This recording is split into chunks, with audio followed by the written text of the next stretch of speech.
আবার সেই এক কথা শুরু করলে মা? সকাল সকাল অফিস যাওয়ার মুখে এই অশান্তি আর ভালো লাগে না।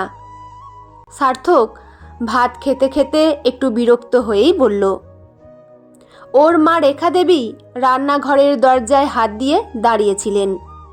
মুখটা গম্ভীর করে বললেন, অশান্তি আমি করছি না রে খোকা, অশান্তি তোরা করে রেখেছিস। তোদের বিয়ের তো 3 বছর হয়ে গেল। প্রথম প্রথম তোরা বললি চাকরি বাকরি গুছিয়ে নিচ্ছিস, আরও কিছুদিন পর ভাববি। তা বছর দুয়েক তো কেটে গেল, এখন কেন হচ্ছে না? পাড়ার লোক তো আমায় জিজ্ঞেস করে, আমার কি কোনো ইচ্ছা আকাঙ্ক্ষা নেই? অরুণিমা তখন সার্থকের অফিসের টিফিনটা গুছিয়ে দিচ্ছিল। শাশুড়ির কথা শুনে ওর হাতটা একটু কেঁপে গেল, কিন্তু ও নিজেকে সামলে নিয়ে চুপচাপ দাঁড়িয়ে রইল। এই কথা এখন ওদের ঘরের রোজকার চেনা সুর। রেখা দেবী অরুণিমার দিকে তাকিয়ে গলার স্বর আরও চড়ালেন, কি গো বৌমা, কথা বলছো না যে? লোকে অলক্ষণে বলে, বন্ধা বলে আড়ালে হাসাহাসি করে। আমার কানেও সেসব কথা আছে। ডাক্তার বৈদ্য কিছু তো দেখাবে, নাকি এভাবেই দিন কেটে যাবে? সার্থক খাওয়া শেষ করে উঠে দাঁড়িয়ে বলল, মা, তুমি ওকে কেন শুধু শুধু দোষ দিচ্ছ? আমাদের সময় দাও, আমরা ঠিক ডাক্তার দেখাবো। সময় তো দিচ্ছি রে বাবা, কিন্তু সময় তো আর বসে নেই। যদি বৌমার কোনো বড় সমস্যা থাকে তবে সেটা লুকোচ্ছিস কেন? তোকে একটা কথা পরিষ্কার করে বলে দিচ্ছি খোকা, আমি মরে যাওয়ার আগে নাতিপুতির মুখ দেখতে চাই। যদি বৌমার শরীরে কোনো খুঁত থাকে তবে ওকে ডাক্তার দেখা, আর ডাক্তার যদি বলে ওর দ্বারা কিচ্ছু হবে না তবে ওকে ডিভোর্স দে। আমি তোকে আবার নতুন করে ধুমধাম করে বিয়ে দেব। সার্থক মায়ের মুখে এই কথাটা শুনে স্তম্ভিত হয়ে গেল। ও অরুণিমার দিকে তাকালো। অরুণিমার চোখে তখন জল টলমল করছে। ও মাথা নিচু করে রান্নাঘর থেকে নিজের ঘরের দিকে চলে গেল। সার্থক নিজের রাগ চেপে মায়ের সামনে দাঁড়িয়ে বলল, এসব তুমি কি বলছো মা? মাথা ঠিক আছে তোমার? আমি অরুণিমাকে ভালোবেসে বিয়ে করেছি। একটা সন্তানই কি আমাদের জীবনের সব? আর আমি কালকেই ওকে ডাক্তার দেখাতে নিয়ে যাচ্ছি। যদি সত্যিই কোনো সমস্যা থাকে তবে আমরা একটা বাচ্চা দত্তক নেব। আজকাল কত মানুষ এমন করে। খবরদার নয়, রেখা দেবী চিৎকার করে উঠলেন, কার না কার বাচ্চা এনে এ বাড়িতে তুলবি? ওসব একদম চলবে না। আমার বংশের প্রদীপ জ্বলবে তোর নিজের রক্তে। তোর বাচ্চার শরীরে তোর রক্ত থাকবে, কোনো বাইরের অনাথ আশ্রমের বাচ্চার রক্ত নয়। আমি যা বলেছি সেটাই শেষ কথা। বৌমার সমস্যা থাকলে তোকে আমি আবার বিয়ে দেবই। এই বলে তিনি রাগে গজগজ করতে করতে নিজের ঘরের দিকে চলে গেলেন। পরদিন সার্থক আর অরুণিমা ডাক্তারের কাছে গেল। ডাক্তারবাবু দুজনকে দেখেই কিছু প্রাথমিক পরীক্ষা নিরীক্ষা করতে দিলেন। সার্থক আর অরুণিমা চুপচাপ সব টেস্ট করিয়ে বাড়ি ফিরল। ওরা ড্রয়িং রুমে ঢুকতেই রেখা দেবী সোফা থেকে উঠে এলেন। খুব উৎসুক হয়ে জিজ্ঞেস করলেন, কি রে খোকা, কি বলল ডাক্তার? বৌমার কোনো বড় সমস্যা নেই তো? ওষুধ দিল কিছু? সার্থক শান্ত গলায় বলল, ডাক্তারবাবু আমাদের দুজনেরই কিছু টেস্ট করতে দিয়েছেন মা। 3 দিন পর সব রিপোর্ট পাওয়া যাবে। রিপোর্টটা হাতে পেলে ডাক্তারবাবু পরিষ্কার করে বলতে পারবেন কার কি সমস্যা বা আদৌ কোনো সমস্যা আছে কি না। রেখা দেবী একটু থমকে গেলেন। তোরও টেস্ট দিয়েছেন? তোর আবার কি হবে? যত দোষ ওই। তিনি আর কথা বাড়ালেন না, মুখটা ঘুরিয়ে নিজের ঘরে চলে গেলেন। সেদিন রাতে খাওয়া দাওয়ার পর অরুণিমা আর সার্থক বিছানায় বসেছিল। ঘরের আলোটা আবছা।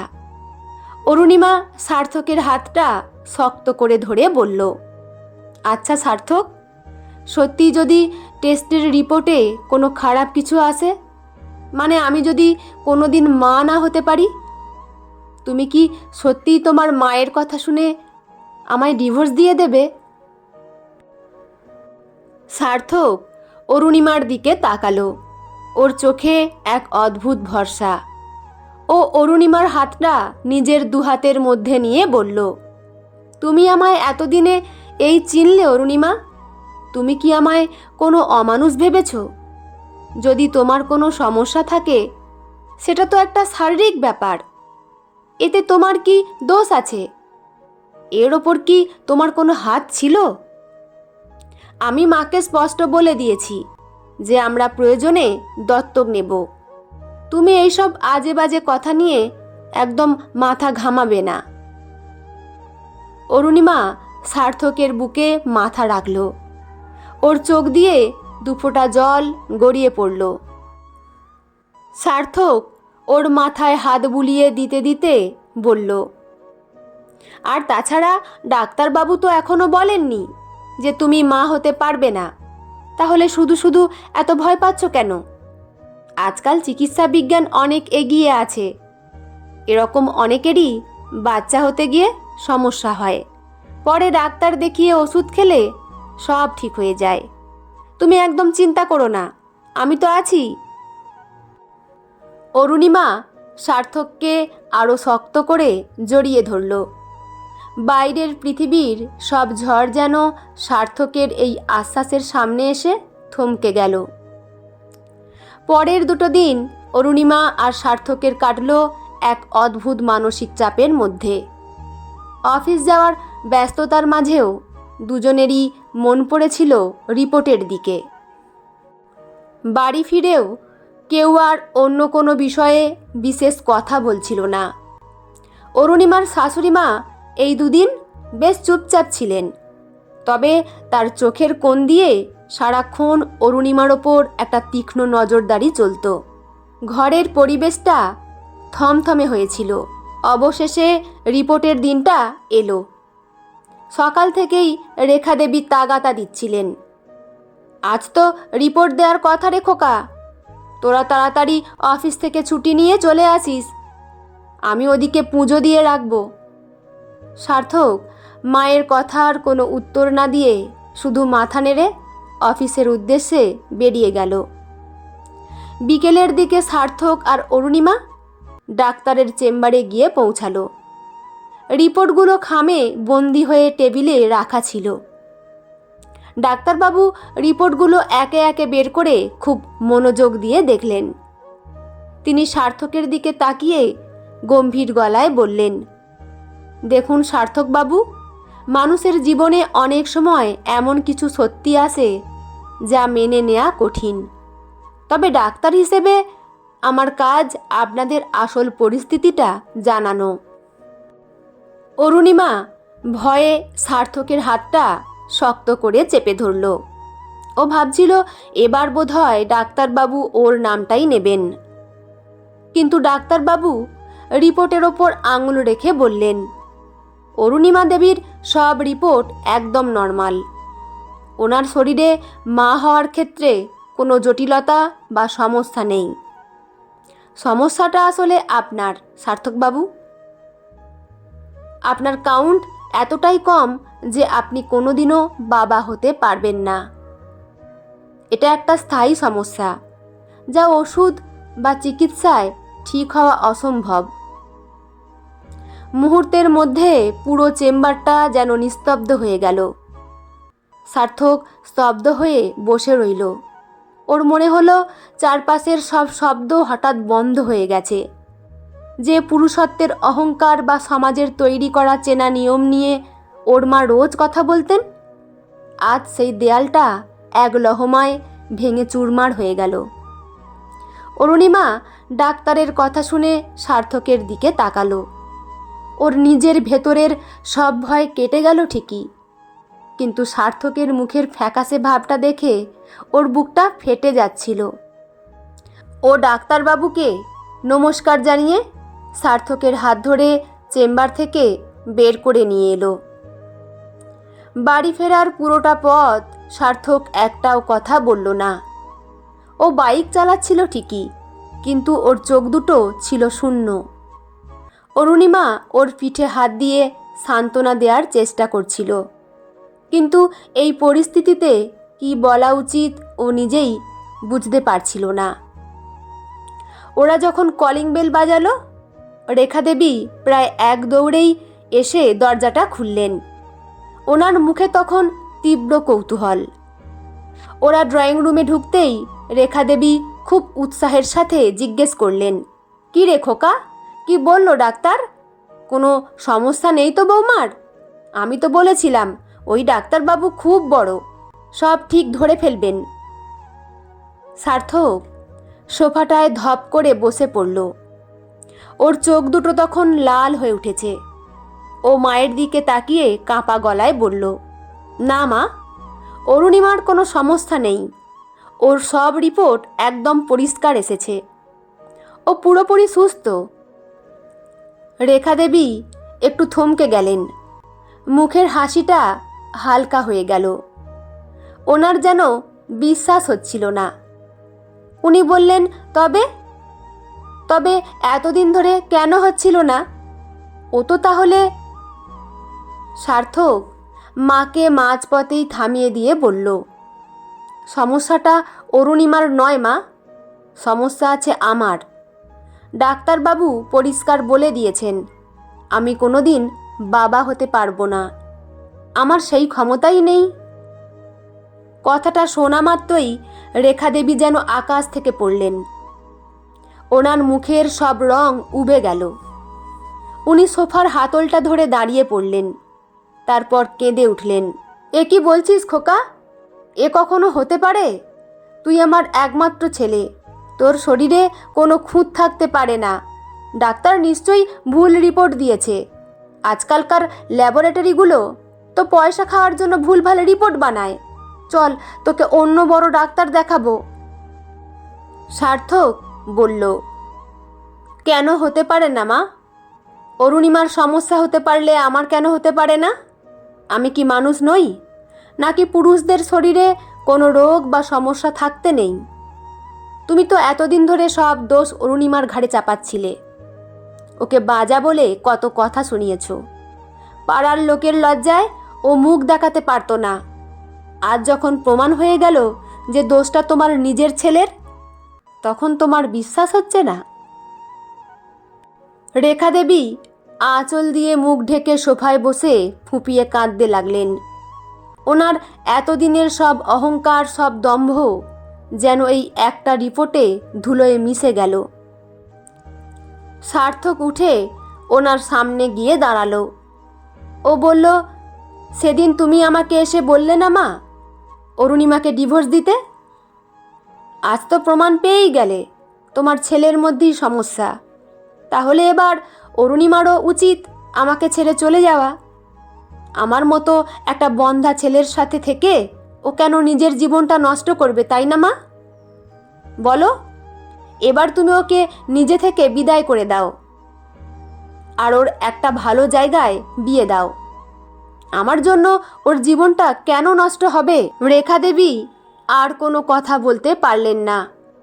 ওনার গলা দিয়ে কোনো শব্দ বেরোচ্ছিল না। ওনার মনে পড়ছিল কিভাবে উনি অরুণিমাকে অপমান করেছিলেন, কিভাবে সার্থকের আবার বিয়ে দেওয়ার কথা বলেছিলেন। আজ নিজের সেই কথাগুলোই মনে পড়ছিল। উনি শুধু আঁচল দিয়ে মুখ ঢেকে মাথা নিচু করে বসে রইলেন। ওনার এতদিনের চেনা সংসারটা যেন চোখের সামনে ওলটপালট হয়ে যাচ্ছিল।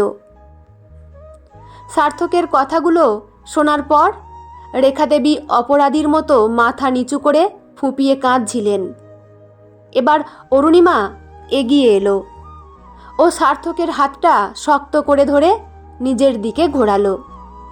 সার্থকের চোখ দিয়ে তখন জল গড়িয়ে পড়ছে। ও নিজের ব্যর্থতা আর মায়ের আচরণে ভেতরে ভেতরে ভেঙে চুরমার হয়ে গেছে।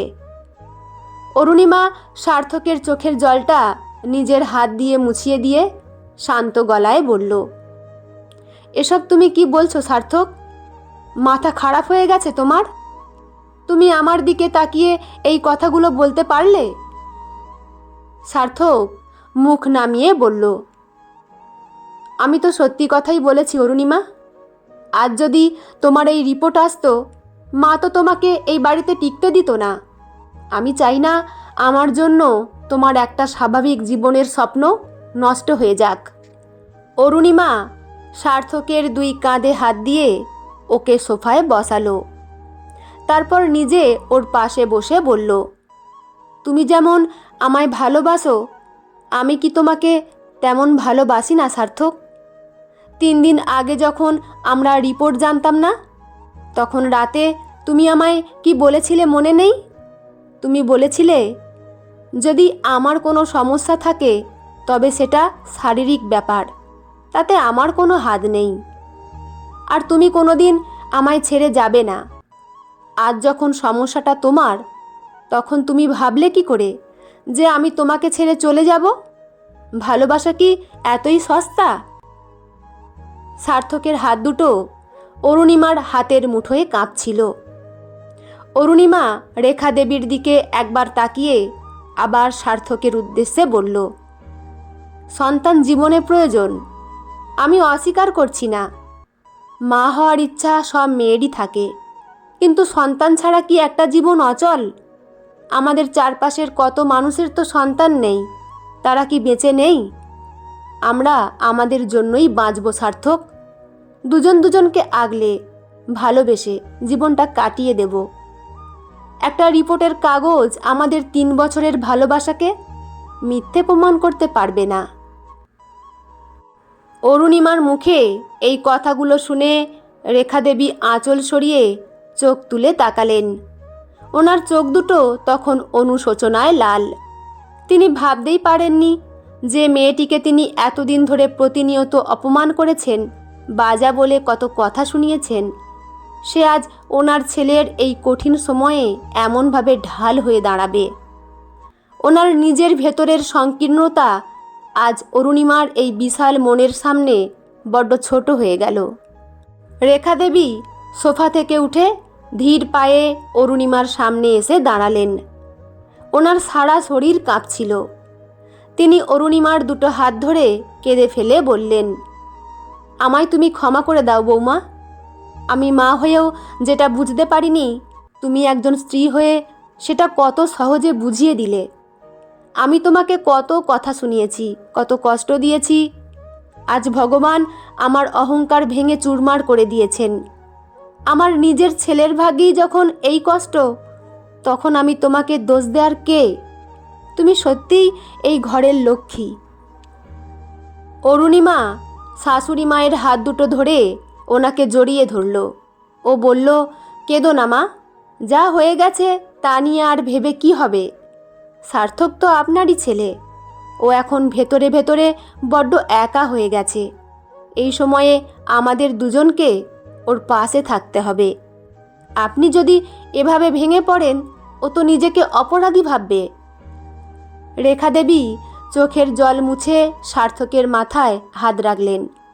সার্থক মায়ের দিকে তাকালো। ওনার চোখে আজ আর কোনো দাবি বা অহংকার নেই, আছে শুধু এক অদ্ভুত মাতৃত্বের আকুলতা।